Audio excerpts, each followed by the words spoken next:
Die Glocke der Hagia Sophia fiel nicht wie Metall, sie fiel wie ein Knochen. Markos stand in seiner Werkstatt am Rand eines Seitenschiffs, dort, wo der Weihrauch dünner war und die Stille noch so tat, als hätte sie Macht. Vor ihm lag ein Gesicht aus Kalk und Staub, ein heiliger Blick, den er aus 1000 winzigen Steinen wieder zusammensetzte. Goldgläser, grüne Splitter, ein Hauch Lapislazuli, der aus einer anderen Welt zu stammen schien. Seine Finger kannten den Druck, das feine Kippen der Pinzette, die Geduld eines Mannes, der gelernt hatte, dass Schönheit nur dann bleibt, wenn man sie langsam zwingt. Dann kam das Beben. Er spürte es zuerst im Boden, als würde unter den Platten ein Tier erwachen. Die Mörtelschale vibrierte, die Steinchen klirrten, und irgendwo draußen riss ein Schrei durch die Luft, so hoch, dass er wie ein Pfeil in den Schädel stach. Ein zweites Beben folgte. Und dann, dumpf, gewaltig, unerträglich, der Schlag der Glocke, die sich löste und durch die Höhe stürzte. Staub stieg auf, Menschen schrien. Markos warf sich instinktiv über seine Arbeit, als könne sein Körper den Heiligen schützen. Als er den Kopf hob, sah er, wie die Luft im Mittelschiff grau wurde. Ein Mönch stolperte, das Gesicht voller Blut, die Augen offen wie Türen, die nie wieder geschlossen werden. »Die Mauer«, stammelte er. »Sie sind durch.« Markos rannte hinaus. Er rannte, als könnte er der Nachricht davonlaufen. Doch die Stadt nahm ihn mit. Draußen war Konstantinopel kein Ort mehr, sondern eine Wunde. Das Brausen der Menge vermischte sich mit dem Knacken brennender Balken. Über den Dächern zogen Fahnen, die er nicht kannte. Kreuze, Farben, fremde Zeichen. Lateinische Rufe schnitten in die Straßen. Hufe schlugen auf Pflaster, als trommelte ein fremdes Herz. Markos drängte sich durch Menschen, die nicht mehr liefen, sondern flohen. Alte Frauen mit Ikonen an der Brust. Männer, die ihre Kinder auf den Schultern trugen, als wären sie die letzten Lasten der Welt. Ein Händler schob einen Sack mit Münzen vor sich her und weinte dabei, als hätte er sein eigenes Blut geraubt. Am Ende der Straße sah Markos, wie die ersten Bewaffneten in eine Gasse einbrachen. Sie hatten keine Gesichter, nur Helme, Ketten, Leder. Ein Mann wurde zu Boden geschlagen, weil er zu langsam war. Eine Tür wurde eingetreten, und aus dem Haus drang das Geräusch zerbrechender Keramik, als würden die Stunden selbst zerschlagen. Markos dachte an Irene, nicht an ihren Namen, nicht an ihre Stimme. Er dachte an ihre Hände, die morgens Teig kneteten, an ihren Blick, wenn sie ihm die Haare aus der Stirn strich, wenn er nachts noch arbeitete. Irene, die sagte, Konstantinopel sei aus Stein und Gebet gebaut, und deshalb könne es nicht fallen wie eine gewöhnliche Stadt. Er presste sich an eine Mauer und zwang sich, geradeaus zu sehen. Er musste nach ihr nach Hause, zu ihr, doch auf dem Platz vor dem Forum drückte sich die Menge zusammen. Da war kein Durchkommen mehr.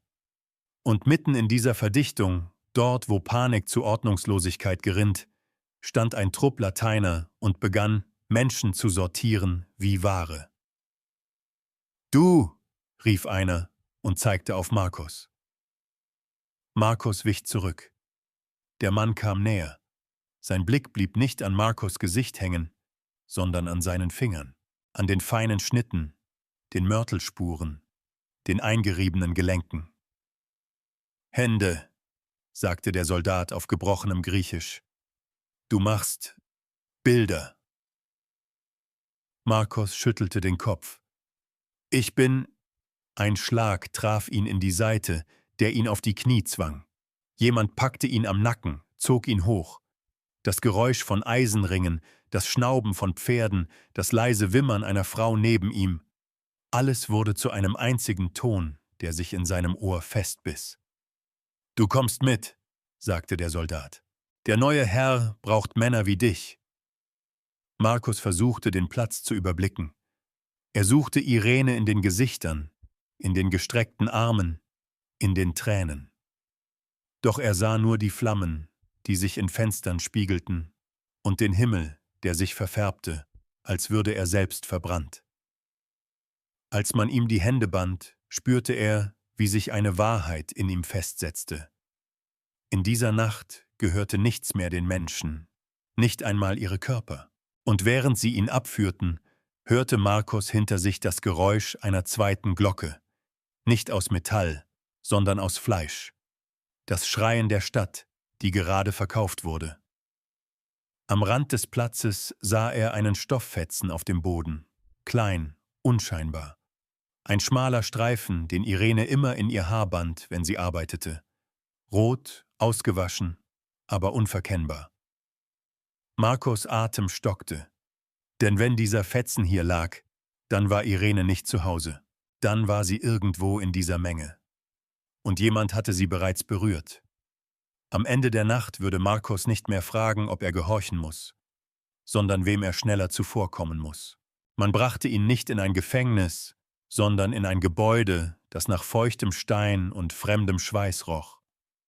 Eine ehemalige Werkstatt, vielleicht einst für Mosaiken genutzt, nun voller Kisten, Säcke, halber Beute. Überall lagen Dinge, die heilig gewesen waren. Zerbeulte Kelche, abgerissene Brokatstücke, Ikonen mit abgeplatzten Gesichtern. Als hätte jemand Gott selbst aus dem Rahmen gerissen. Ein Mann in dunkler Kleidung stand in der Mitte. Kein Ritter, eher ein Schreiber oder Verwalter, das Gesicht hart vom Rechnen. Neben ihm ein bewaffneter Wächter, der sich aus Langeweile an den Nägeln kratzte. »Du bist Markos«, sagte der Verwalter, ohne zu fragen. Er hatte offenbar eine Liste. Markos antwortete nicht. Sein Hals war trocken. »Du wirst arbeiten«, fuhr der Mann fort. »Der neue Hof braucht Zeichen, Bilder, Glanz. Man kann ein Reich nicht nur mit Schwertern halten.« Markos Blick fiel auf eine Kiste. Darin lagen kleine Würfel aus Goldglas, exakt wie die, die er sonst in der Hagia Sophia verwendete. Nur dass sie nun in groben Händen lagen, zwischen Silber und Messing, als wären sie Münzen. »Ich bin kein Hofmann«, sagte Markos leise. »Ich bin ein Handwerker.« Der Wächter lachte kurz, der Verwalter nicht. »Handwerker sind nützlich, Hofmänner sind ersetzbar.« Er trat näher, nahm Markos linke Hand, drehte sie wie ein Stück Ware. »Du hast gute Gelenke, keine groben Schwielen. Du arbeitest fein.« Markos zog die Hand zurück. »Ich suche meine Familie, eine Frau, später.« Das Wort fiel wie eine Tür, die zugeschlagen wird.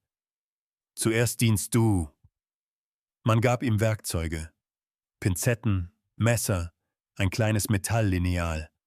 Alles vertraut, nur dass es sich anfühlte, als hätte man ihm seine eigene Haut zurückgegeben, aber an falscher Stelle. Er begann zu arbeiten, weil er leben wollte. Nicht für den neuen Hof, sondern für Irene. Er dachte, wenn ich lebe, kann ich suchen. Wenn ich tot bin, gehört sie endgültig anderen. Als er die Steine sortierte, spürte er Blicke.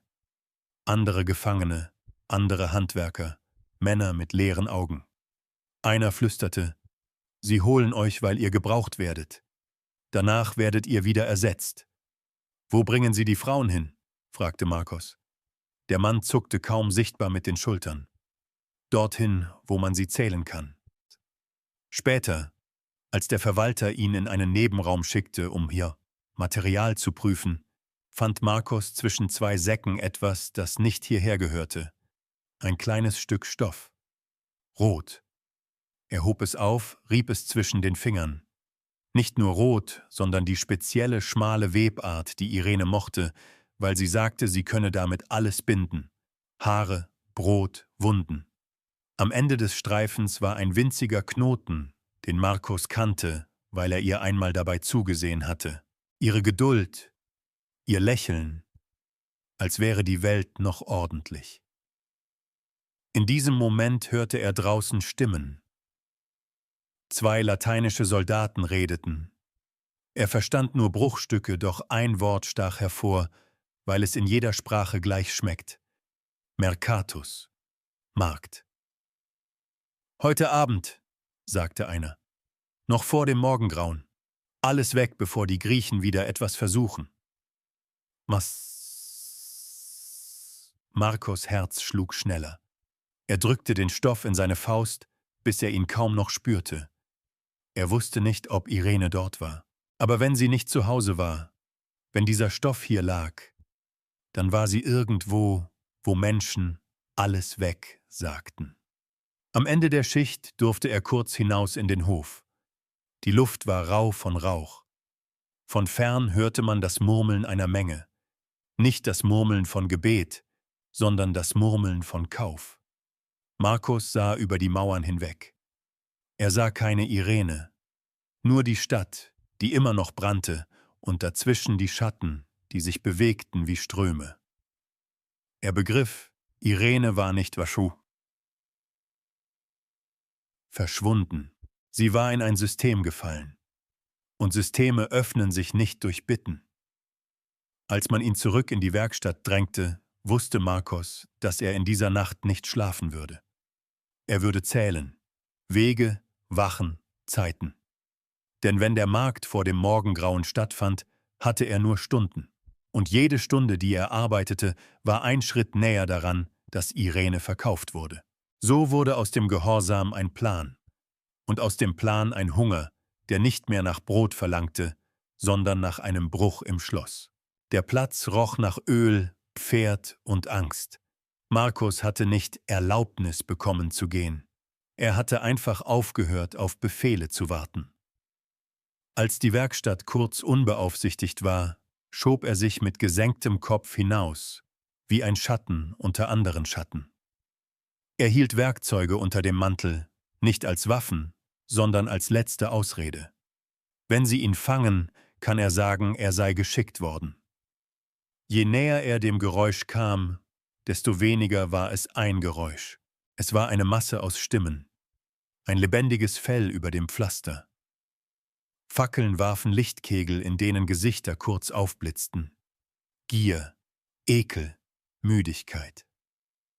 Am Rand standen Reihen von Menschen, zusammengebunden, manche mit Tüchern über dem Mund.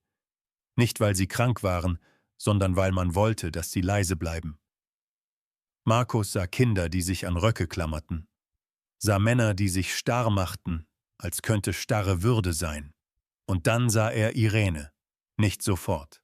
Erst dachte er hätte sie nur erfunden, weil er sie zu sehr suchte.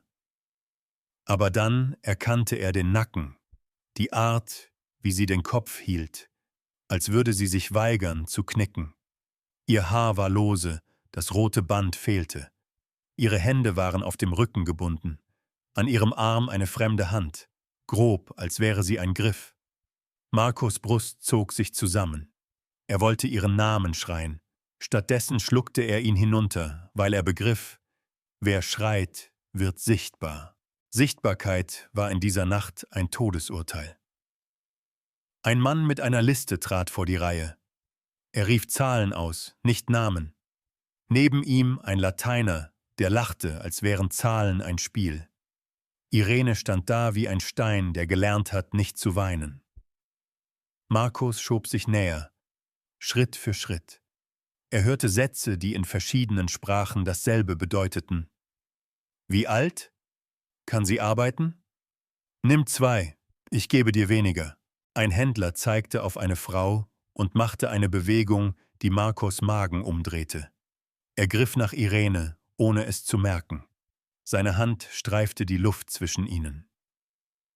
Da spürte er einen Griff an seiner Schulter. »Du da«, sagte eine Stimme auf Griechisch, leise, gefährlich. »Nicht so.« Markos drehte sich. Ein Mann, vielleicht ein byzantinischer Aufseher, vielleicht ein Verräter im Dienst der Neuen. In seinen Augen lag die Müdigkeit eines Menschen, der gelernt hatte, dass Moral ein Luxus ist. Ich suche«, begann Markos. Der Mann beugte sich näher. »Wenn du sie liebst, stirb nicht vor ihr. Das bringt euch beiden nichts.« Markos starrte ihn an. »Sie geht«, fuhr der Mann fort. »Nicht heute vielleicht, aber bald. Und du kannst hier niemanden herausreißen. Nicht mit deinen Händen.« Markos Blick raste über den Platz. Überall Wachen, überall Klingen, überall Käufer. Irene wurde nach vorne gezogen. Jemand nahm ihr das Kinn und drehte ihr Gesicht ins Licht. Markos sah, wie sie die Augen schloss. Kurz, wie ein Gebet ohne Worte. Dann öffnete sie wieder, und für einen winzigen Moment traf ihr Blick Markos. Er war sicher, dass sie ihn nicht sehen konnte. Zu viele Menschen, zu viel Dunkel. Aber er sah in diesem Blick etwas, das stärker war als Erkennen. Wissen. Als hätte sie gespürt, dass er da ist. Markos machte einen Schritt. Noch einen. Ein Lateiner stellte sich ihm in den Weg. »Halt!« Markos zeigte instinktiv auf seinen Mantel. »Werkzeug. Ich arbeite. Für den Hof.« Der Lateiner musterte ihn und spuckte aus. »Dann arbeite. Und mische dich nicht.« Irene wurde weggeführt, hinter eine Reihe Karren, wo man Menschen sortierte wie Säcke. Markos sah, wie ein Siegel auf ein Stück Pergament gedrückt wurde und wusste, dieses Siegel war das Geräusch einer Tür, die sich schließt. Er blieb stehen, bis sein Körper zitterte. Nicht vor Kälte, sondern weil er begriff, dass seine Liebe gerade einen Preis bekam, den er nicht zahlen konnte. Als er sich endlich zurückdrängte, sah er am Rand des Platzes zwei Männer streiten. Lateiner, beide bewaffnet. Sie zerrten an einer Kiste, als wäre darin ein Stück Welt. Ein dritter, griechischer Mann stand daneben und lächelte dünn.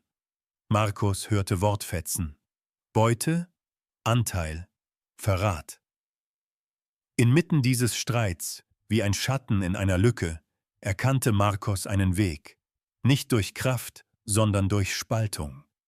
Wenn sie sich streiten, lassen sie Dinge fallen. Schlüssel, Zeiten, Wachen.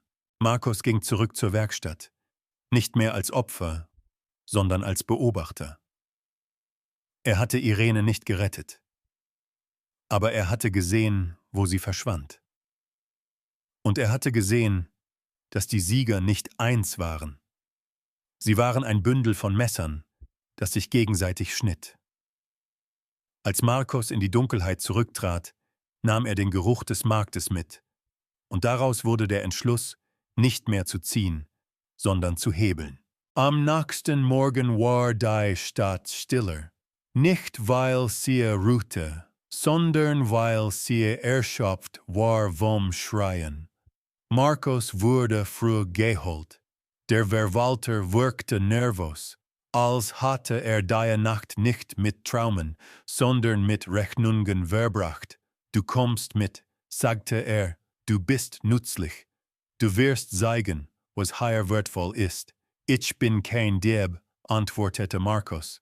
Heute sind alle Diebe, sagte der Verwalter und lachte nicht. Man führte Eichen durch Gänge, die Markos kannte. Stein, der sonst nach Kerzen roch nun nach nassem Leder. Sie gingen vorbei an offenen Türen, hinter denen man Heilige in Stücke schlug, Edelmetall herauszubrechen. Markos sah eine Ikone, deren Augen ausgekratzt waren. Es fühlte sich an, als würde man seiner eigenen Mutter das Gesicht nehmen.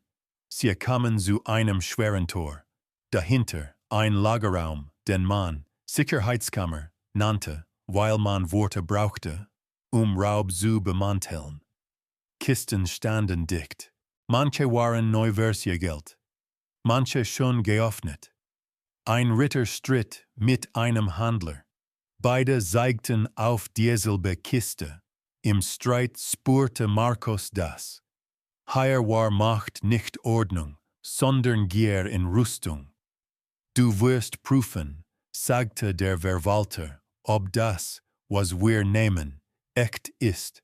Gold ist nicht immer Gold, und Glas ist nicht immer wertlos. Markos nickte, tat, was man von ihm verlangte, und während prüfte, sah etwas, das ihm den Atem stahl, ein Bündel Stoffe, zusammengebunden, und an der Kante ein roter Faden, der aussah wie Irene. Zwang sich, nicht hinzustarren. Dann hörte das andere Wort, das ihm die Kehle zuschnurrte, Gefängnis. Ein Wächter sprach mit dem Verwalter. Der Sauge, sagte auf Griechisch, als wolle nicht, dass die Lateiner es verstehen. Die Griechen suchen Eichen auch. Heute Nacht gab es einen Versuch. Dann verstärkt die Wachen, sichte der Verwalter. Wenn stirbt, verlieren wir den Schlüssel zu. Brach ab, als Markos' Blick bemerkte, zu spät. Markos hatte das Wichtigste gehört, Züge, Schlüssel, und wusste sofort, was es bedeutete. Es gab jemanden, der wusste, wie man die Stadt wirklich ausnimmt. Und genau deshalb wollten ihn alle.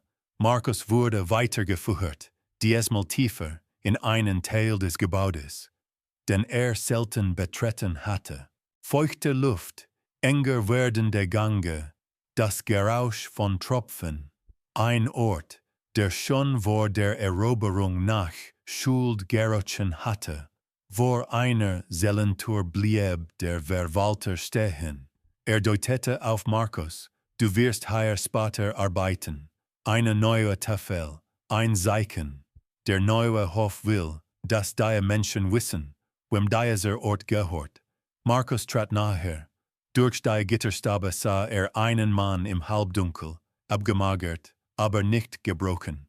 Der Mann hob den Kopf langsam, als hatte gelernt, dass jede schnelle Bewegung bestraft wird. Als sich ihre Blicke trafen, flackerte etwas auf, das Markos erschreckte. Nicht Angst, sondern Erkenntnis. Du bist nicht einer von ihnen, sagte der Mann heiser. Markos antwortete nicht. Konnte nicht. Sie denken, ich sehe ein Schlüssel, flüsterte der Mann. Aber ich bin eher ein Messer. Und Messer schneiden in beide Richtungen. Ein Schritt hinter Markos knarrte Leder. Der Verwalter wurde ungeduldig. Genug. Weiter. Auf dem Rückweg hörte Markos zwei Lateiner streiten, lauter als nötig, dein Anteil, mein Anteil. Die Griechen planen. Die Worte verschwammen, aber die Stimmung war klar. Misstrauen, überall Misstrauen. Als Markos am Nachmittag kurz allein war, schob sich an ein Fenster. Unten auf der Straße zog ein Tross vorbei. Karren bewacht, mit Menschen aufgeladen. Köpfe gesenkt, Hände gebunden. Irene konnte darunter sehen. Oder schon weg. Oder noch im Markt. Markos wusste es nicht. Und diese Unwissenheit war wie Saure.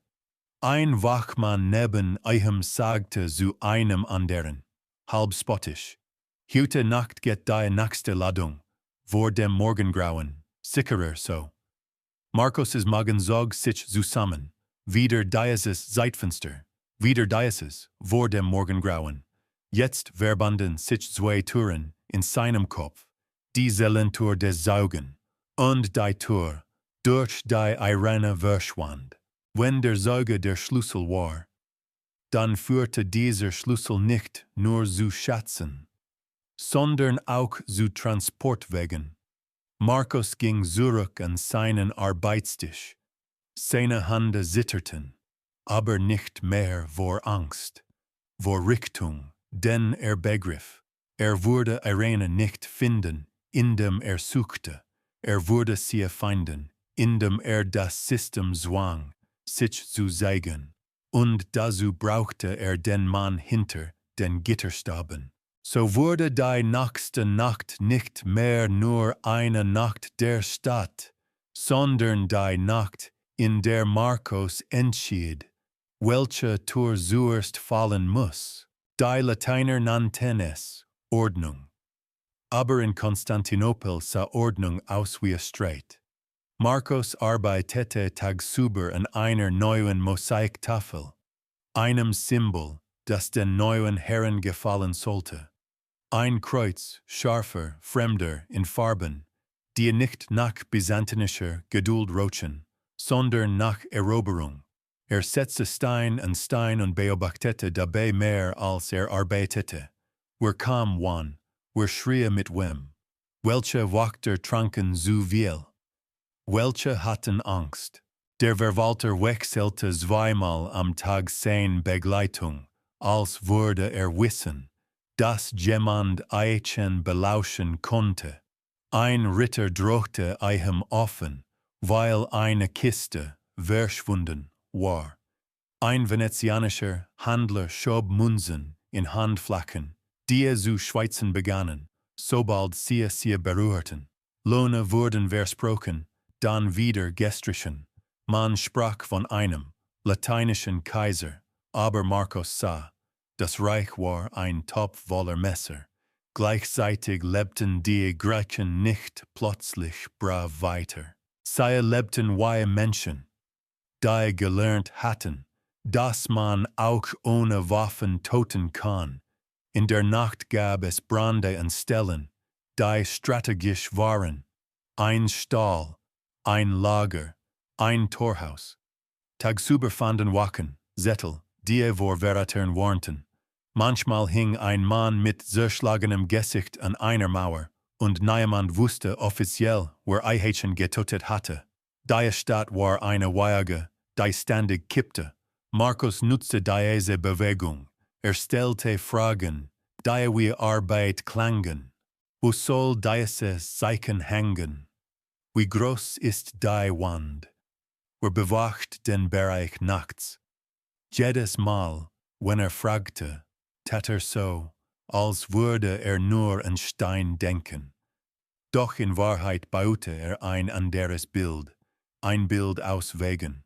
Am dritten Tag sah wie ein griechischer Priester an den Rand der Werkstatt kam. Trug keine Ketten, aber in seinem Blick lag eine Kette aus Scham. Redete kurz mit einem lateinischen Offizier, so freundlich, so eilig. Markos verstand. Manche Griechen verkauften eure Stadt ein zweites Mal. Nun an die neuen Herren, zu überleben. Als der Priester ging, blieb an der Tür ein Fleck, ein Stückchen Kohle, als hatte jemand die Kante absichtlich berührt. Markos sah es, und sein Herz schlug schneller. Kohle bedeutete Zeichen, Nachricht. In der Nacht, als die Werkstatt leiser war, fand Markos an der Rückseite seiner Mosaikmeister eine winzige Markierung, die nicht gesetzt hatte. Ein Kreuz, aber anders. Ein byzantinisches Zeichen, verborgen. Jemand hatte geantwortet. Am nächsten Morgen wurde Markos zur Zelle des Zeugen geschickt, offiziell Maß zu nehmen für die neue Tafel, die dort angebracht werden sollte. Der Verwalter wollte Beispiele sehen, wie man Macht sichtbar macht. Markos ging mit einem Wachmann. Der Gang war kühl, feucht, als würde die Stadt hier unten atmen. Vor der Zelle standen zwei Wachen, nicht eine. Man hatte die Sicherheit erhöht. Der Verwalter hatte recht gehabt. Jemand hatte es versucht. Markos kniete, tat, als würde die Wand prüfen. Der Sauge stand im Schatten, beobachtete Eichen. Du kommst wieder, sagte der Mann leise. Ich arbeite, flüsterte Markos, ohne aufzusehen. Du suchst, korrigierte der Sauge, und du weißt nicht, was du suchst. Du denkst, du willst jemanden retten. In Wahrheit willst du einen Weg. Markos schluckte, riskierte einen Blick. Weißt du etwas über die Transporte, über den Markt? Der Sauge lächelte müde. Ich weiß alles, was sie nicht wissen wollen. Deshalb werde ich sterben. Ein Wächter räusperte sich. Markos senkte den Blick sofort, als hatte nur die Fugen gesalt. Als sie zurückgingen, hörten sie oben Stimmen, laut, aggressiv, Lateiner streiten, diesmal nicht über Gold, sondern über verrat. Markos verstand das Wort, weil es in der Luft brannte. Ein Offizier schrie, die Griechen haben einen Mann in unseren Reichen. Ein anderer schrie zurück, wie leicht bist du es. Markos blieb kurz stehen. Spürte, das Netz zog sich zu. Wenn die Sieger anfangen, sich gegenseitig zu verdächtigen, wird jede Nacht chaotischer, aber auch durchlässiger. In der Werkstatt nahm Markos ein kleines Werkzeug und ritzte an der Unterseite einer Steinplatte ein Zeichen, weil es einst in Kirchen getan hatte, seine Arbeit zu signieren. Nicht seinen Namen, sondern einen Ort unten. Am Abend, als die Schatten länger wurden, fand unter seiner Tür einen zweiten Kohlefleck. Und darunter, kaum sichtbar, ein krummer Strich, der wie eine Karte wirkte, ein Weg nach unten, zu einem alten Abfluss, zu einer Stelle, die nur die Stadt selbst kennt. Markos hielt das Stück Kohle in der Hand. Wenn jetzt ging, riskierte alles. Wenn blieb, verlor Irene. Und die Stadt, die sich gerade neu aufteilte, bot genau das. Eine Spalte, schmal, todlich, aber offen. So wurde der Streit der Sieger zur Einladung und die Nacht zur ersten Stufe eines Plans, der nur im Dunkeln funktionieren konnte. Markos ging am nächsten Abend nicht durch Türen, sondern durch Lücken. Wartete, bis die Werkstatt voller Stimmen war, bis ein Streit die Aufmerksamkeit fraß. Ein Handler wollte eine Kiste, ein Ritter wollte zwei, der Verwalter wollte Ruhe. In diesem Lärm schob sich Markos hinaus, wie ein Steinchen, das aus einer Fuge fällt. Folgte der Kohlekarte, hinter einem halb eingestürzten Hof. Dort, wo früher eine Zisterne war, fand einen Abfluss, mit Brettern notdürftig verdeckt. Der Geruch schlug ihm entgegen, kalt und lebendig, unter seinen Füßen, die zweite Stadt, die keiner erobern konnte, weil man sie nicht sah. Ließ sich hinab. Seine Finger tasteten feuchten Stein, Rattenhuschen, Tropfen, Dunkelheit, die nicht nur fehlendes Licht war, sondern eine Schicht, die sich auf die Haut legte. Nach wenigen Schritten sah eine Laterne, gedampft, von jemandem abgeschirmt. Eine Gestalt stand dort. Ein Mann in abgetragenem Mantel, vielleicht ein Schreiber, vielleicht ein ehemaliger Wächter. Sein Gesicht war halb im Schatten, aber seine Augen waren wach. Markos, sagte als hatte Eichen schon immer gekannt. Wer bist du? Flüsterte Markos. Einer, der nicht mochte, dass die Stadt stirbt, ohne dass jemand sich erinnert. Der Mann nickte nach hinten. Zwei weitere Gestalten traten aus dem Dunkel. Eine Frau, die ein Messer hielt, und ein junger Mann, dessen Hände zitterten, aber dessen Blick entschlossen war. Seid Griechen, sagte Markos, Menschen, korrigierte die Frau, und du. Bist du noch Handwerker oder schon Diener? Markos hob die Hände, zeigte die Mortalspuren. Ich diene, weil ich atme, ich suche Irene. Ein Moment Stille. Der junge Mann senkte den Blick, wir suchen. Der erste Mann trat nahe. Wir wissen von den Transporten. Wir wissen, wo sie die Menschen sammeln. Aber wir wissen nicht alles. Und das Entscheidende sitzt hinter Gittern. Markos spürte, wie sein Herz schlug, der Sorge. Ja, sagte die Frau, war früher nahe am Palast. Hat Lissen gesehen, Wege, Namen. Weiß, welche Tore die Lateiner benutzen und welche Abwasserkanäle noch offen sind. Ist gefährlich. Gefährlich für wen? Fragte Markos. Vor alle, die aus der Beute ein Reich machen wollen, antwortete der Mann mit der Laterne, vor die Lateiner. Und vor Griechen, die sich anpassen wollen. Ein Zuge ist eine Fackel, und Fackeln löscht man. Markos' Kehle zog sich zusammen. Dann müssen wir Eichen holen. Die Frau schnaubte und wehe, die Wachen sind verdoppelt.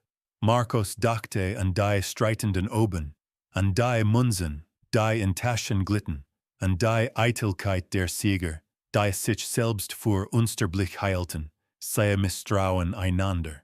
Sagte Markos leise, das ist unsere Tour. Der Mann mit der Laterne sah ihn lange an. Dann nickte langsam. Du hast Augen, Markos. Vielleicht hast du noch mehr. Ich habe Hände, sagte Markos. Und ich weiß, wie man Zeichen setzt, die man nicht sofort sieht. Zog aus seiner Tasche ein winziges Stück Goldglas. Wenn ich morgen weiterarbeite, kann ich ein Zeichen im Mosaik verstecken. Ein Symbol, das nur ihr verstet. Es sagt euch, wann die Wachen wechseln, wann der Verwalter abgelenkt ist. Der junge Mann trat nahe. Du riskierst viel. Markos dachte an Irene am Markt, an ihr Gesicht im Fackellicht. Ich habe bereits verloren, sagte Ich riskiere nur, ob es endgültig wird. Sie blieben noch kurz im Tunnel. Der Mann mit der Laterne zeigte Markos eine Abzweigung, die zu einem alten Hauptkanal führte. Wenn ihr einen habt, sagte führt dieser Weg in die Nähe des Hafens, aber ist teilweise eingestürzt. Man muss wissen, wo man tritt. Markos prägte sich jede Kante ein, jeden Geruch, jedes Geräusch. Der Untergrund war eine Karte, aber nur für jene, die Eichen gelassen hatten.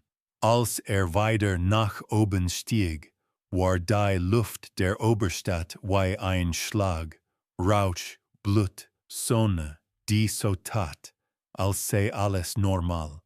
In der Werkstatt setzte Markos an seinem Mosaik weiter.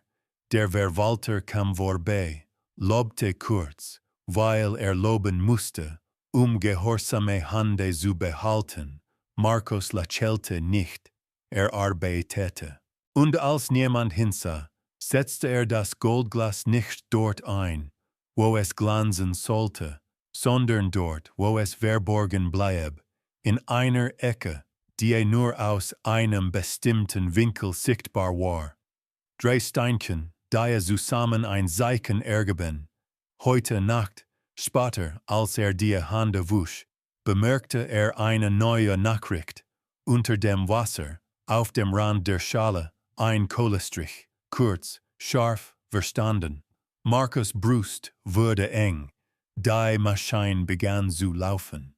Denn nun war die nächste Nacht nicht mehr eine Hoffnung. Sie war ein Termin.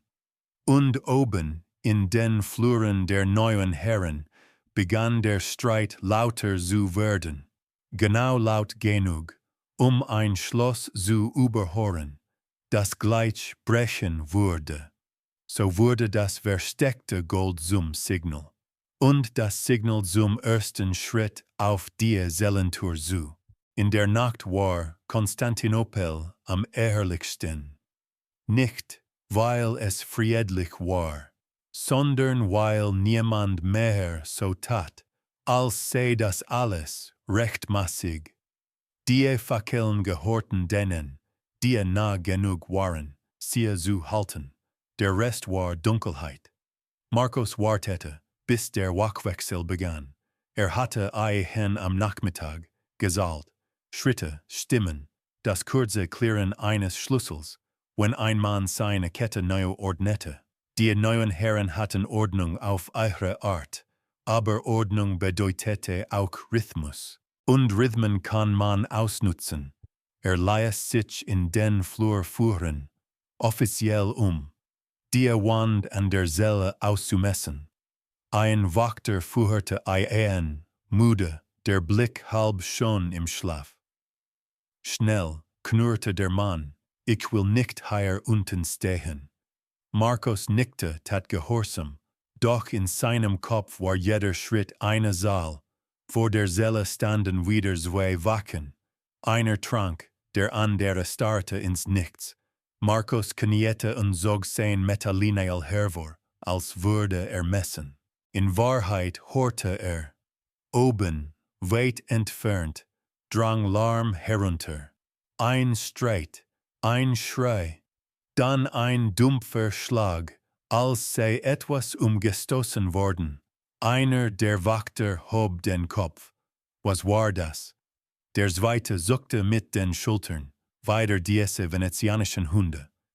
Der erste spuckte, wenn die sich gegenseitig umbringen, haben wir weniger Arbeit. Markos' Herz pochte, das war der Moment. Nicht der perfekte, nur der mögliche. Aus dem Schatten der Zelle trat der Zeuge nachher.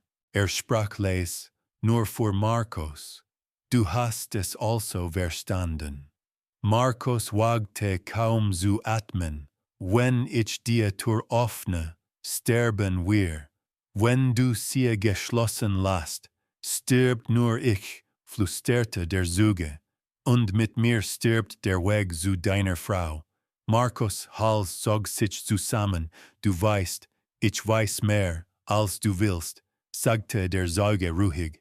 Ich habe gesehen, wo sie sammeln. Ich kenne das Zeichen auf den Papieren. Ich kenne die Männer, die sich reich handeln. Und ich weiß, dass du keine Zeit hast. Ein weiterer Lärm von oben, diesmal nahe, Schritte. Ein Wächter fluchte, weil er abgelenkt wurde. Markos' Finger glitten unter seinen Mantel.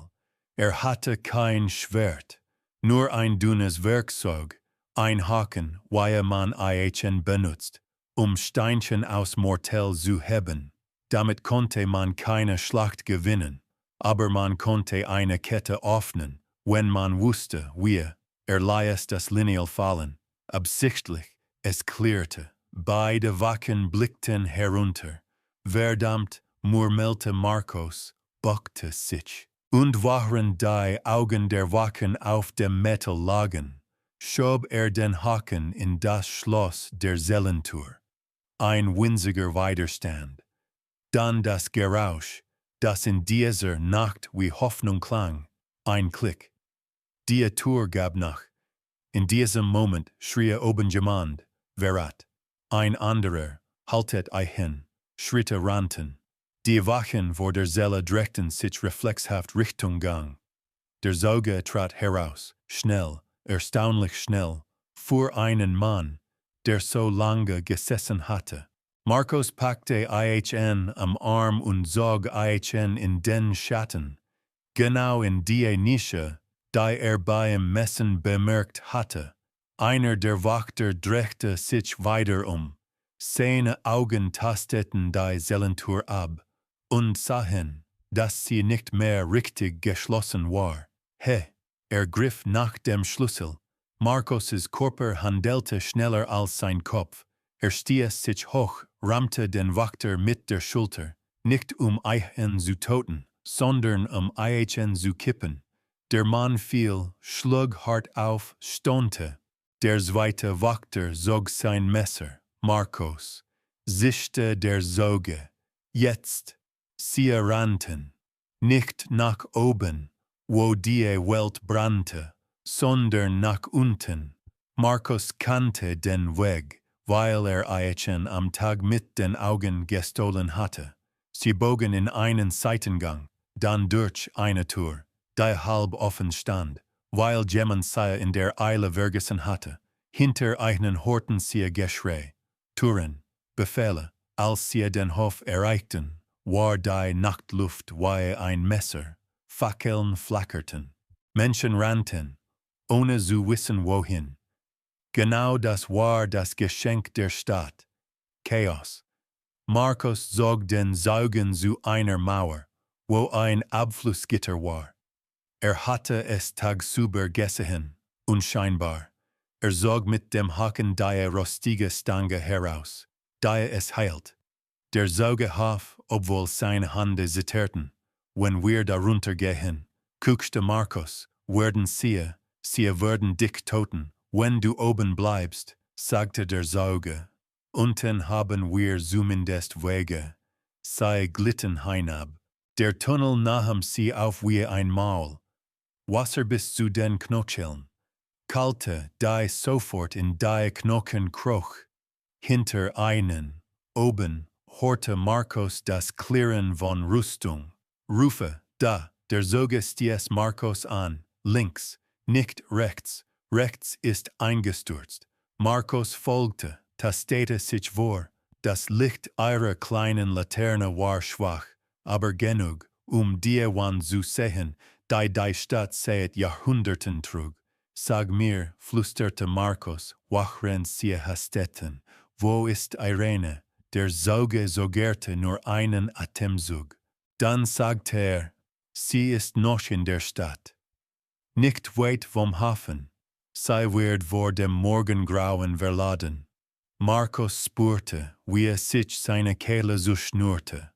Dann müssen wir müssen zuerst überleben, sagte der Sauge hart, und dann müssen wir den Streit oben benutzen. Denn du kannst sie nicht aus einer Reihe sehen. Du musst die Reihe zerreißen. Hinter einen wurde das Gerausch der Verfolger leiser, nicht weil sie aufgaben, sondern weil sie nicht wussten, welchen Tunnel sie nehmen sollten.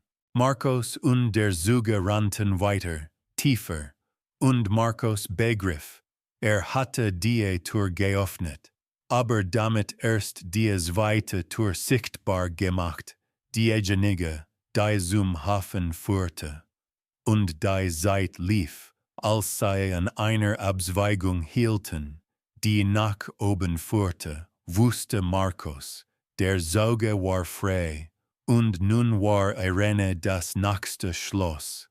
Sie kamen kurz vor dem Morgengrauen wieder an die Oberfläche, nicht aus Freiheit, sondern aus Not.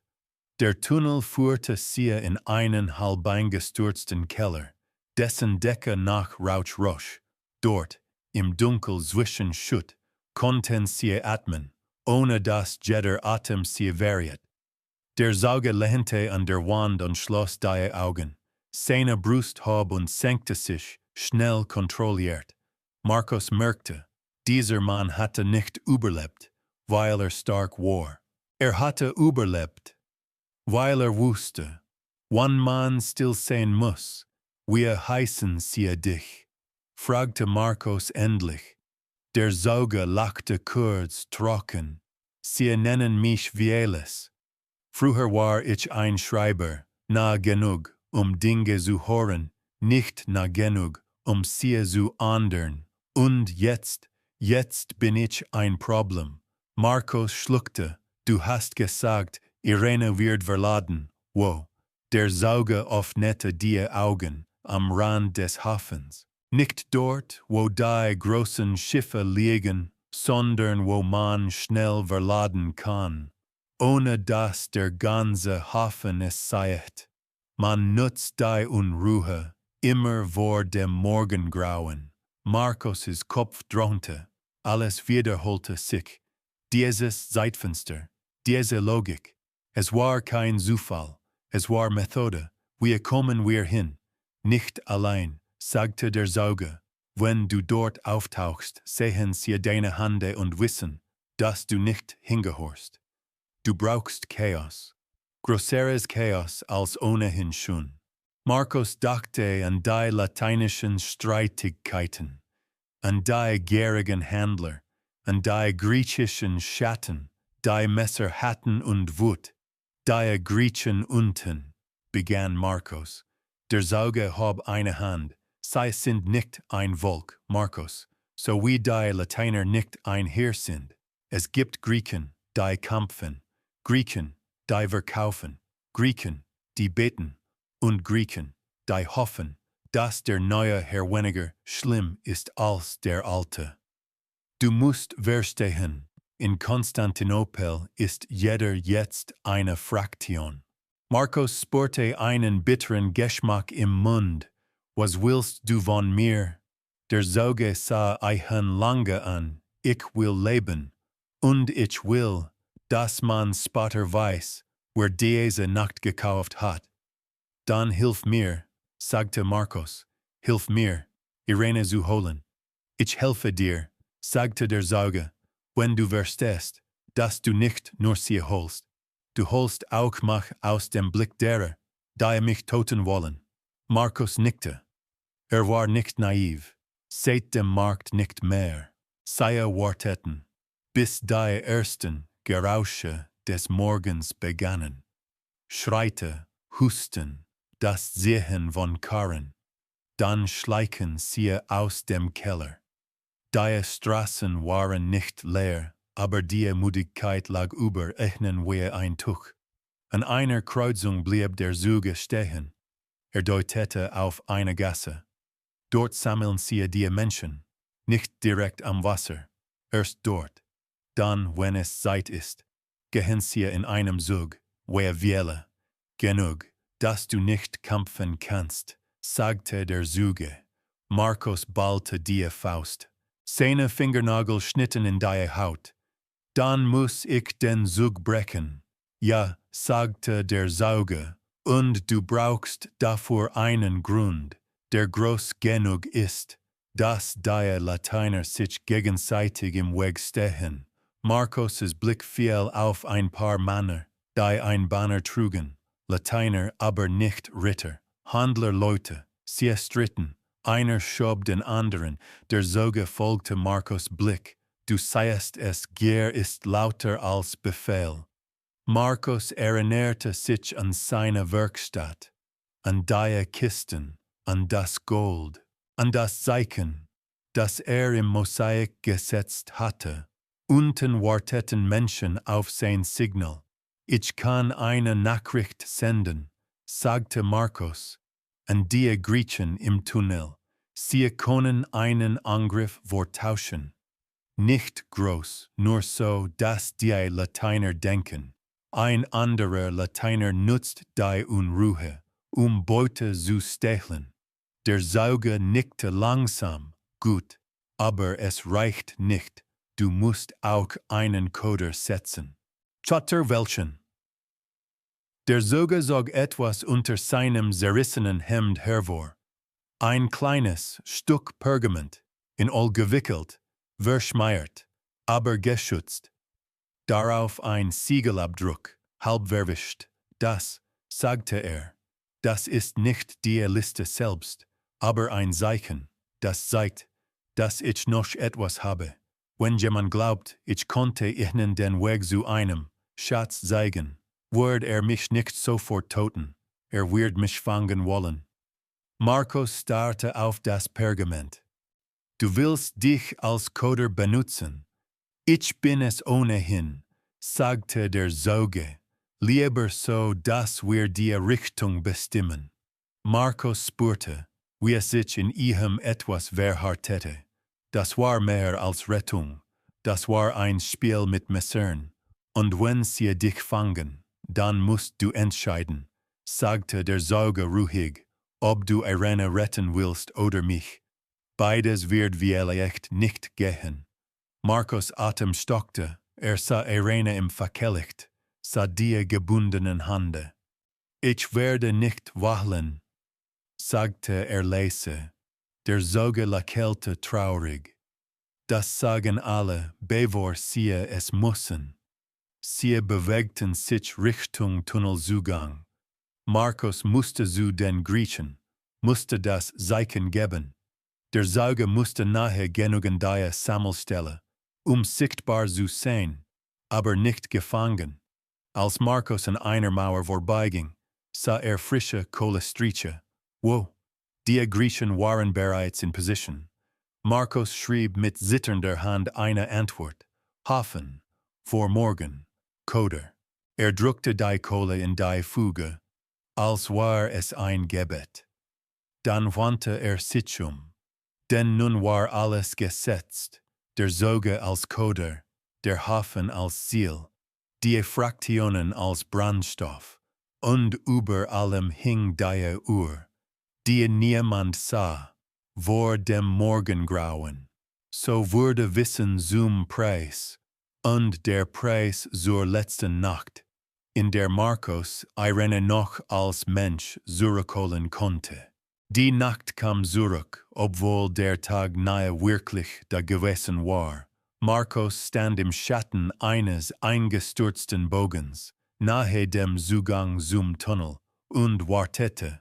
Der Sauge war weiter vorne, dort, wo man ihn sehen konnte, wenn man suchte. Er bewegte sich wie ein Mann, der weiß, dass er beobachtet wird und das ausnutzt. Aus dem Tunnel stiegen zwei der Griechen auf, die Frau mit dem Messer und der junge Mann. Ihre Gesichter waren schwarz von Ruß, die Augen hell. Alles bereit? Flüsterte Markos. Die Frau nickte. Wir machen Lärm. Nicht genug, zu sterben. Genug, die Lateiner glauben zu lassen. Jemand anderes greift ihre Beute an. Der junge Mann schluckte, und wenn sie trotzdem schießen, dann rennst du, sagte die Frau. Heute ist kein Tag für Heldentum. Heute ist ein Tag für Touren. Markos nickte. Touren. Immer weiter Touren. Er deutete Richtung Sammelstelle. Der Zug startet dort. Irene ist, er brachte den Satz nicht zu Ende. Er musste sie als Ziel denken. Nicht als Schmerz, sonst würde er stolpern. Sie trennten sich. Markos bewegte sich an der Außenseite der Straßen entlang, nahe Mauern, nahe Schatten. Der Zug ging absichtlich über offeneres Pflaster, als hatte er keine Angst. Das war der Unterschied zwischen ihnen. Markos hatte etwas zu verlieren. Der Zug hatte nur noch etwas zu beweisen. Als die Stunde kam, hörte Markos zuerst das Zeichen. Ein kurzer Schrei, weit entfernt, dann das Aufflodern eines Feuers. Nicht groß, aber sichtbar. Menschen liefen, Wachen riefen, Griechen, schrie jemand, nein, Venezianer, schrie ein anderer. Genau so, wie Markos es gehofft hatte. Verwirrung, da er sich selbst fütterte. Dann sah er den Zug, Karren bewacht, Menschen gebunden, Köpfe gesenkt. Ein Offizier ritt nebenher, die Hand am Schwert, die Augen wasch vor Angst, nicht vor Mut. Markos Blick suchte, raste, fand. Irene, sie war zwischen zwei anderen Frauen, das Gesicht blass, die Lippen rissig.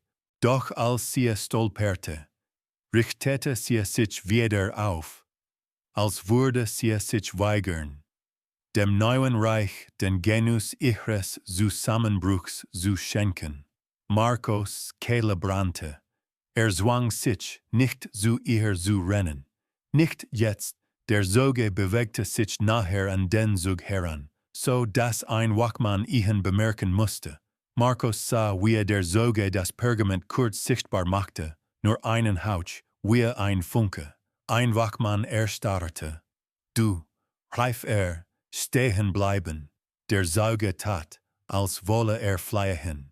Nicht zu schnell, nicht zu langsam, genau richtig, den Jager zu wecken. Der Offizier schrie Befehle. Zwei Wachen losten sich vom Zug und rannten dem Zeugen hinterher. Der Zug verlangsamte sich. Andere Wachen blickten unsicher nach links, nach rechts, auf den Rausch, auf die Menschen, auf die Angst. Markos spürte, wie die Welt einen Spalt öffnete. Er schob sich nachher an Irene heran, in der Deckung eines umgestoßenen Karrens. Er griff nach dem Knoten ihrer Fesselung, der grob war, schnell gemacht. Ein Knoten, den ein Handwerker lösen kann. Da rief jemand, haltet den Zug. Ein Wächter drehte sich zu Markos Ecke. Markos erstarrte. Die Hand an Irene, der Atem angehalten. Der Wächter kam nahe. Zwei Schritte. Dreh. Dann krachte etwas am anderen Ende des Platzes. Ein Fass explodierte nicht, aber es rollte brennend, und Menschen schreien. Die Griechen hatten den Lärm verstärkt, genau im richtigen Moment. Der Wächter fluchte und wandte sich ab. Verdammte. Markos' Finger arbeiteten, schnell, still. Loste den Knoten. Irene spürte es, zuckte, wollte sich drehen. Markos legte einen Finger an die Lippen. Seine Augen flehten, nicht. Irene sah Eihan an. Für einen Herzschlag war die Welt weg. Nur ihr Blick und seine Hand. Dann nickte sie, klein, kaum sichtbar. Irene verstand. Markos zog sie in die Deckung. Loste die zweite Fessel. Sie war schwach, aber lebendig. Ihre Hände zitterten, als würden sie sich nicht erinnern, wie Freiheit sich anfühlt. Kannst du laufen? Flüsterte Markos. Irene öffnete den Mund. Kein Ton kam heraus. Dann nickte sie, weiter dieses kleine Nicken, als würde sie Eichen nicht belasten wollen.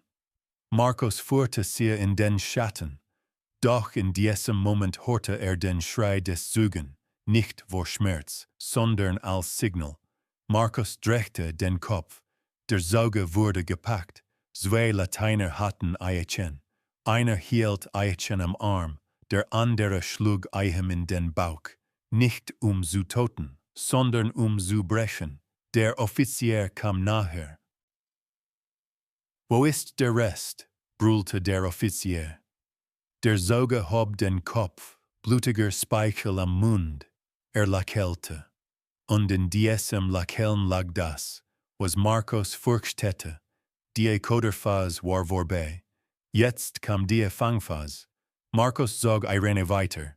Sie mussten runter, in den Tunnel, bevor jemand begriff, dass nicht nur ein Sauger entkommen war, sondern auch Ware. Hinter ihnen rief jemand, eine verhält. Markos spürte, wie die Luft sich veränderte. Wie Aufmerksamkeit sich auf ihre Spur setzte. Sie erreichten den Abfluss. Markos zog das Gitter hoch. Irene kletterte, stolperte fast. Markos packte sie, hielt sie. Dann hörte Schritte, nahe. Ein Schwert klirrte. Markos stieß Irene hinab. Geh. Links. Immer links. Irene verschwand im Dunkel. Markos sprang hinter her, gerade als ein Lichtkegel über den Rand des Abflusses strich. Ein Soldat beugte sich vor. Seine Augen zuckten. Markos hielt den Atem an, spürte das kalte Wasser am Bein. Das Licht sogerte. Und dann, endlich, wandte es sich ab, weil oben ein neuer Schrei losbrach. Der Zeuge. Markos tauchte tiefer in den Tunnel. Hatte Irene, aber hatte den Saugen verloren. Vorerst. Und wusste, wer einmal Coder war, bleibt Coder. So wurde der gerettete Knoten zum Alarm und der Alarm zur Jagd, die sie nun durch die Eingeweide der Stadt treiben würde. Der Tunnel war kein Weg, war ein Magen.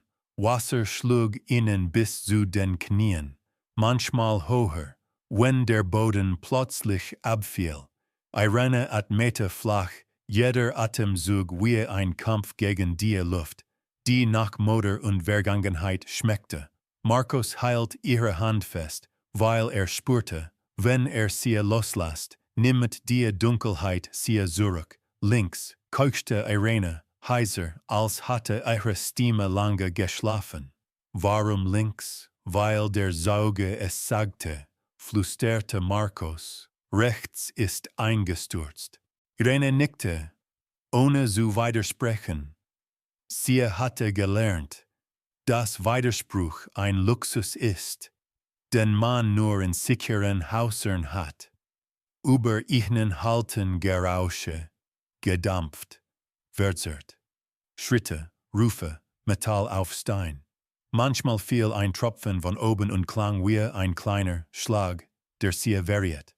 Markos zwang sich, nicht aufzusehen, als konnte durch Stein hindurchgesehen werden. Sie erreichten eine Abzweigung. Markos blieb stehen. Die Laterne, die bei sich hatte, war klein, schwach.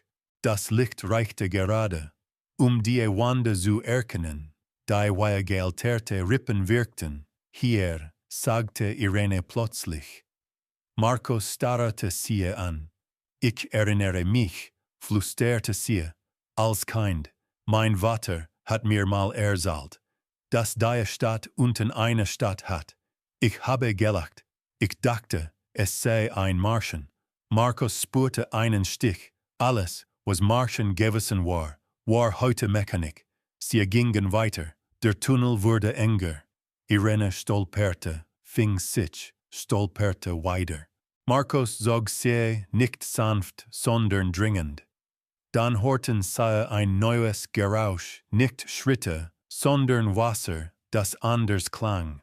Starker, als würde irgendwo ein Kanal sich füllen. Hochwasser, flüsterte Irene, vielleicht, sagte Markos, obwohl es nicht wusste, oder sie offenen oben Schleusen. Irene blieb stehen, die Augen weit, sie wollen uns ertränken. Markos schluckte, in dieser Stadt war alles möglich, wenn es Profit brachte. Sie erreichten eine Stelle, an der Boden unter Wasser glanzte und eine alte Steinplatte wie eine Zunge herausragte. Markos erinnerte sich an die Warnung. Teilweise eingestürzt. Man muss wissen, wo man tritt. Testete die Platte mit dem Fuß. Sie heilt. Zog Irene nach. Hinter ihnen klang plötzlich ein Echo, das nicht zu Wasser gehörte. Ein Metallklirren, zu nah. Markos Herz sprang, sie sind im Tunnel. Irene staunte, ein Laut, der keine Frage war, sondern ein Widerstand. Sie rannte, so gut sie konnte. Markos spürte, wie ihre Hand rutschte, glitschig vom Wasser. Packte fester. Sie bogen links, dann weiter links. Markos zahlte in seinem Kopf, wie man im Dunkeln zahlt, nicht verrückt zu werden. Dann in einer Nische sah Markos etwas, ein Zeichen aus Kohle auf der Wand. Zwei Striche, ein Haken, die Markierung der Griechen. Hier, flüsterte Markos, sie drückten sich in die Nische. Dahinter war ein niedriger Durchgang, fast unsichtbar, ein alter Wartungstunnel. Markos schob Irene hinein. Sie kroch kutschend. Markos folgte. Gerade als die Beine nachzog, hörte die Verfolger an der Abzweigung vorbeirennen. Ihre Stimmen waren gedämpft, aber wütend. Sie konnten nicht weit sein. Hier lang. Markos hielt den Atem an, bis seine Brust schmerzte. Irene zitterte vor Kälte. Als die Schritte weiterzogen, wagten sie sich vor. Der Wartungstunnel führte zu einem anderen Hauptkanal, der starker roch, als wäre alter. Markos spürte, sie waren tiefer in der Stadt, nahe an dem Teil, der niemandem gehört, weil allen gehört. Irene flüsterte, Markos, der Sauge. Markos' Hals zog sich zusammen. Sie haben ihn, und wenn redet, dann werden sie ihn trotzdem töten, sagte Markos bitter, aber vielleicht nicht sofort. Irene nickte verstand, und dann sagte sie etwas, das Markos nicht erwartet hatte. Du musst ihn nicht für mich opfern. Markos starrte sie an, obwohl sie kaum sehen konnte. Ich opfere niemanden. Ich hole dich. Ich hole ihn. Ich. Irene drückte seine Hand. Markos, hör mich. Ich habe gesehen, wie sie Menschen anschauen. Wie Dinge. Sie werden dich ansehen wie ein Werkzeug. Du musst entscheiden, wann du Werkzeug bist und wann du Mensch bist. Markos' Kehle brannte. Wollte antworten, aber es fehlten Worte. Sie kamen an eine Stelle, wo der Tunnel nach oben führte. Ein Schacht, mit alten Eisenstufen, rostig. Markos blickte hinauf.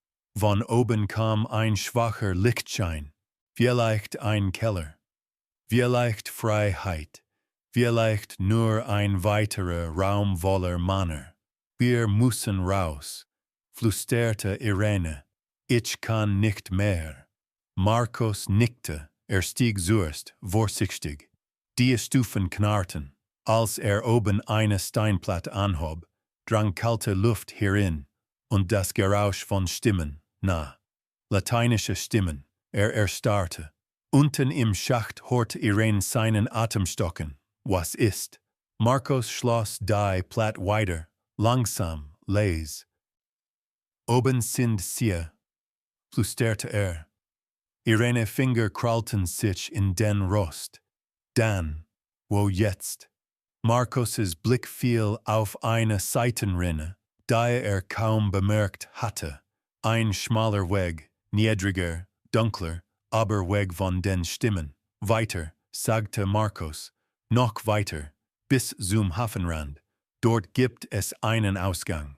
Irene schloss kurz die Augen, als würde sie in sich hineinbetten. Dann öffnete sie weiter und nickte. Sie krochen tiefer, erneut. Und Markos wusste, sie waren dem Tod entkommen, aber nicht der Jagd.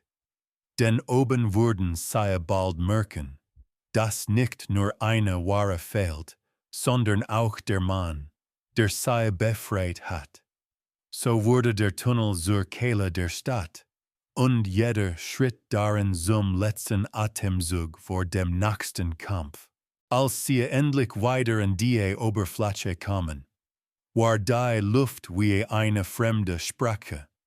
Sie stiegen in einem Lagerhaus aus, nahe dem Rand des Hafens, wo Holz nach Salzwasser, roch und jedes Geräusch doppelt hallte.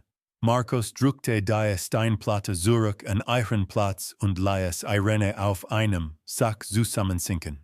Ihr Gesicht war grau, die Lippen blau, aber sie lebte. Markos kniete vor ihr, hielt ihr Gesicht zwischen seine Hände.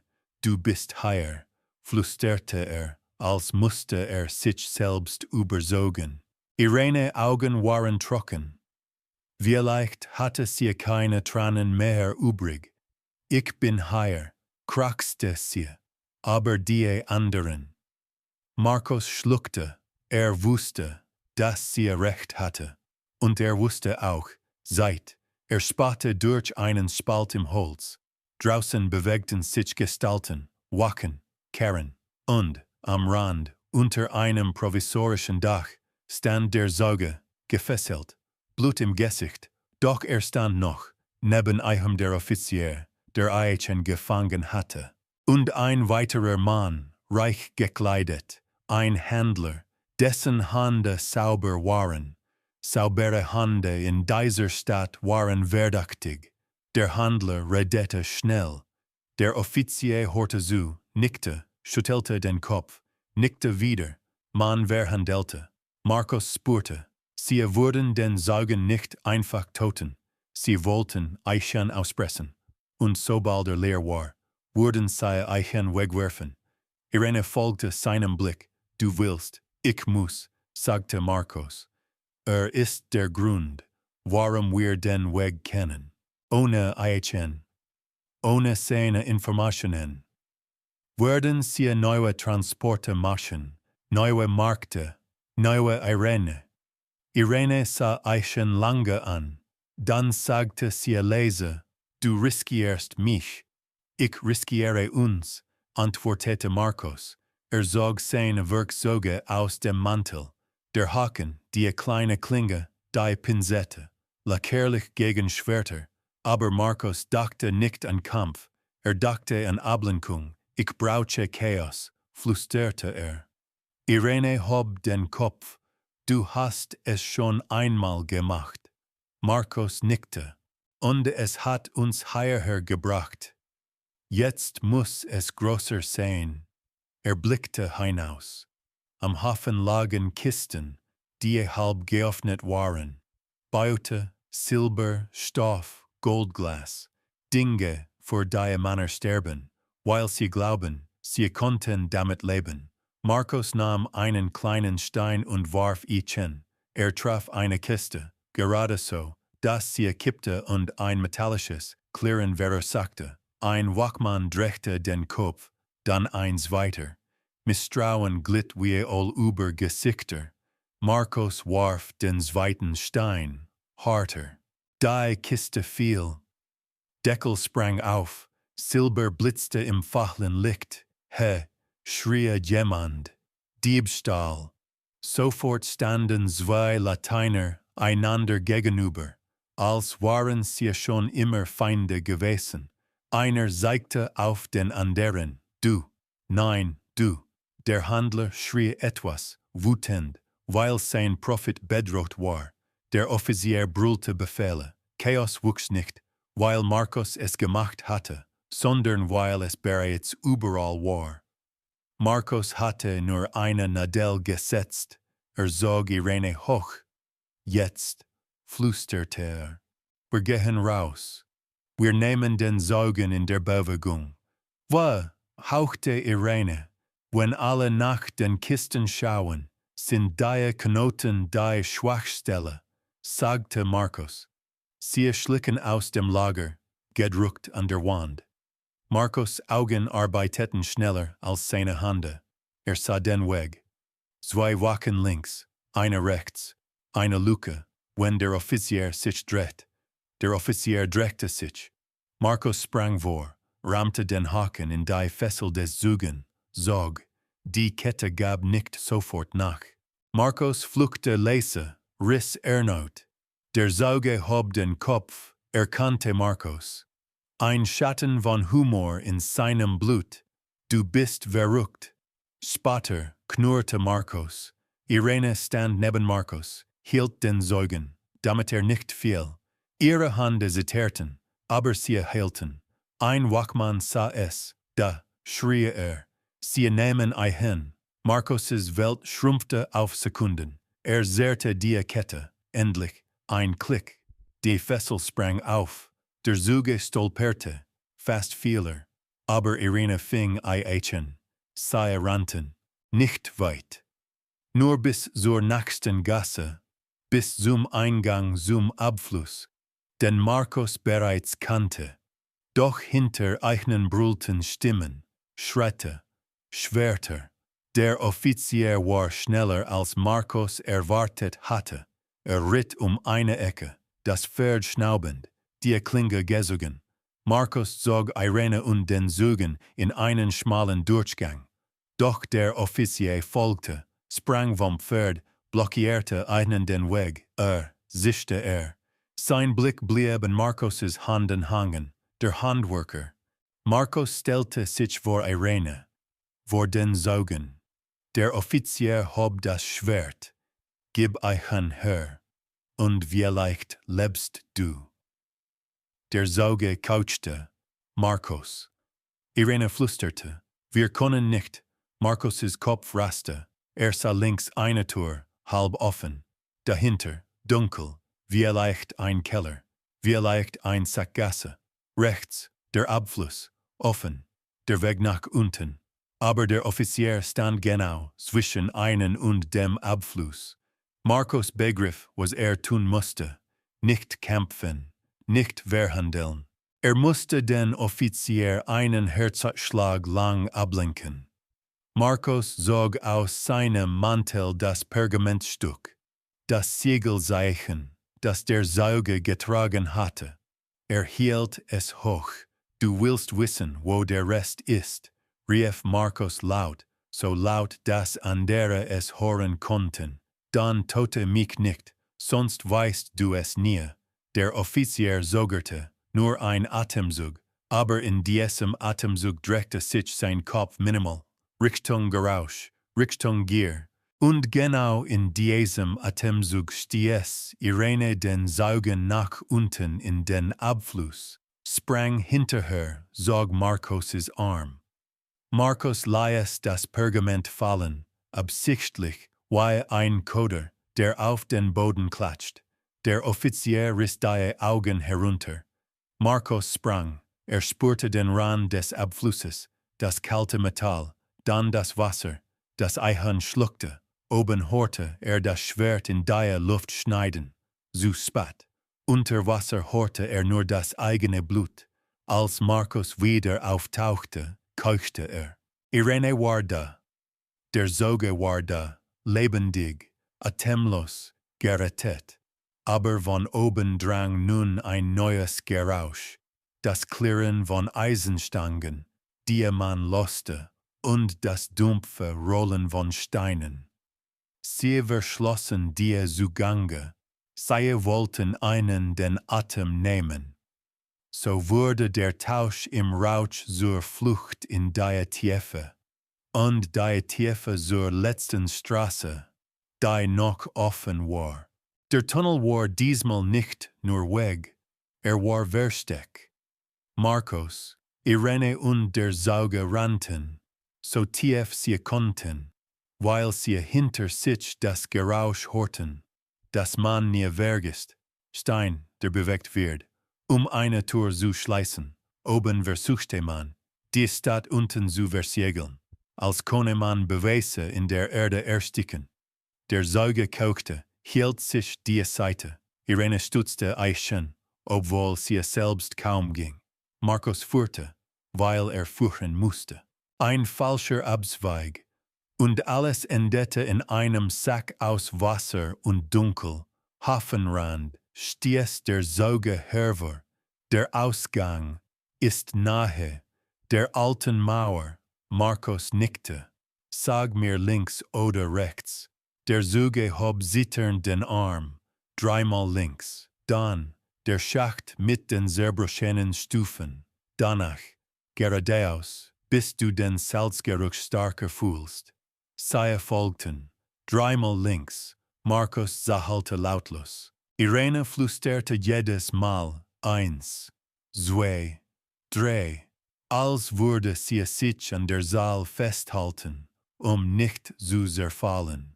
An der dritten Linkskurve hörten sie Stimmen. Nicht von oben, von vorne. Jemand war auch hier unten. Markos erstarrte. Hob die Laterne höher. Im Lichtkegel glitzerten Augen. Zwei Gestalten, halb im Wasser, mit Messern. Die Frau aus den Griechen. Der junge Mann, schnell, sagte die Frau. Sie haben angefangen, die Schachte zu blockieren.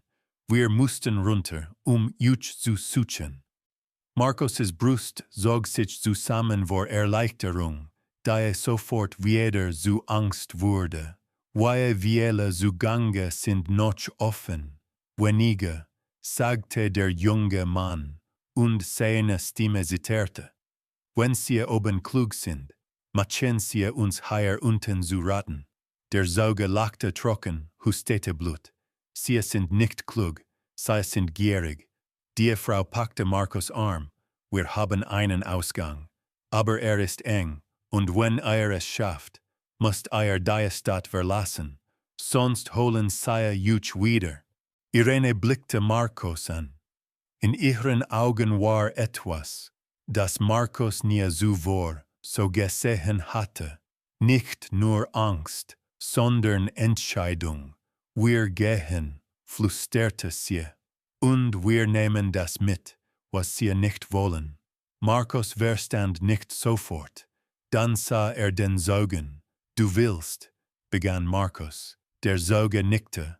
Ich will, dass das hier nicht nur eine Nacht bleibt. Ich will, dass es irgendwann ein Wort wird, das man ausspricht, und dafür muss ich leben. Oder zumindest muss das, was ich weiß, leben. Griff unter seine Kleidung, tiefer als zuvor, und zog ein kleines Bundel hervor, mehrfach in Ollstoff gewickelt, eng, sorgfältig. Markos erkannte die Hand eines Schreibers darin, nicht groß, nicht prunkvoll, aber schwer wie ein Schicksal. Listen, flüsterte Irene. Der Sauge schüttelte den Kopf. Namen, Wege, Abmachungen. Wer was Beckham? Wer wen variet? Nicht alles, aber genug, später zu wissen, dass es nicht Gottes Wille war, sondern menschliche Gier. Markos nahm das Bundel. Seine Hände zitterten, diesmal nicht vor Kälte, sondern vor dem Gewicht von Wahrheit. Die Frau führte sie weiter. Sie krochen durch einen Engpass, der so niedrig war, dass Markos die Schultern schürfte. Irene biss die Zähne zusammen. Der Sauge fluchte leise, aber bewegte sich weiter, weil wusste, Stillstand ist Tod. Der Salzgeruch wurde stärker. Ein Luftzug kam ihnen entgegen. Frisch, frei. Dann erreichten sie den Schacht mit den zerbrochenen Stufen. Markos sah nach oben. Ein runder, alter Lichtpunkt. Nicht hell, aber echt. Einer nach dem anderen, flüsterte die Frau, keine Geräusche.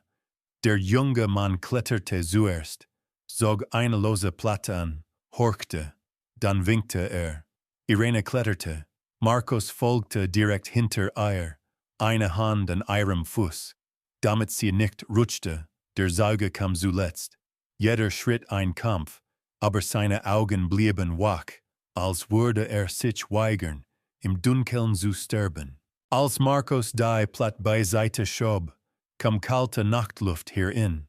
Nicht die stickige Luft der brennenden Stadt, sondern Luft vom Wasser. Sie waren außerhalb der dichtesten Kontrolle, nahe einer alten Mauer, nahe dem Rand, wo selbst die Sieger noch nicht alles im Griff hatten. Sie krochen heraus in ein Stück Gestrüpp, nass, salzig, vor ihnen dunkles Wasser, hinter ihnen die Silhouette einer Stadt, die immer noch rauchte. Für einen Moment war niemand fähig zu sprechen. Dann sagte Irene leise, als würde sie ein Gebet zu Ende führen, dass sie am Markt begonnen hatte. Ich dachte, ich würde nicht mehr Mensch sein. Ich dachte, ich würde nur noch Ware sein. Markos hielt ihre Hand. Du bist hier. Der Sauge setzte sich schwer in den nassen Boden. Seine Brust hob sich langsam. Habt mich geholt, murmelte Jetzt müsst ihr auch weg, sonst holt euch die Stadt zurück. Markos blickte auf das Bundel in seinen Händen. Sah seine Finger, Mortel, Blut, Wasser. Finger, die einst Heilige gebaut hatten. Jetzt trugen sie etwas, das gefährlicher war als Gold. Erinnerung. Was machen wir damit? Flüsterte Markos. Der Sauge sah ihn an, und in seinen Augen lag etwas, das wie Frieden aussah, obwohl es nur Müdigkeit war. Überlebt, bewahrte es, und irgendwann wird jemand fragen, wie diese Nacht wirklich war. Dann seid die Antwort. Irene hob den Blick zur Stadt. Sie würden sagen, es war ein Sieg. Und wir werden wissen, was es war, sagte Markos. Hinter ihnen flackerte Licht. Fackeln, weit entfernt, suchend. Die Jagd würde nicht sofort enden, vielleicht nie ganz. Markos stand auf, zog Irene hoch, half dem Saugen. Die Griechen verschwanden weiter in die Dunkelheit, zurück in die Stadt. Weil manche Menschen nicht fliehen konnten, ohne sich selbst zu verlieren. Markos führte Irene am Wasser entlang, weg von den Straßen, weg von den Stimmen. Jeder Schritt war schwer, aber jeder Schritt war ein Nein zu dem, was man einen aufzwingen wollte. Und während die Stadt hinter ihnen brannte, trug Markos das kleine Bundel unter seinem Mantel, dicht an der Brust. Nicht wie Beute, sondern wie ein Herz, das man verstecken muss, damit es weiter schlagt. Denn in der Nacht von 12:04 hatte die Macht den Besitzer gewechselt, aber die Wahrheit hatte einen Weg gefunden, zu entkommen.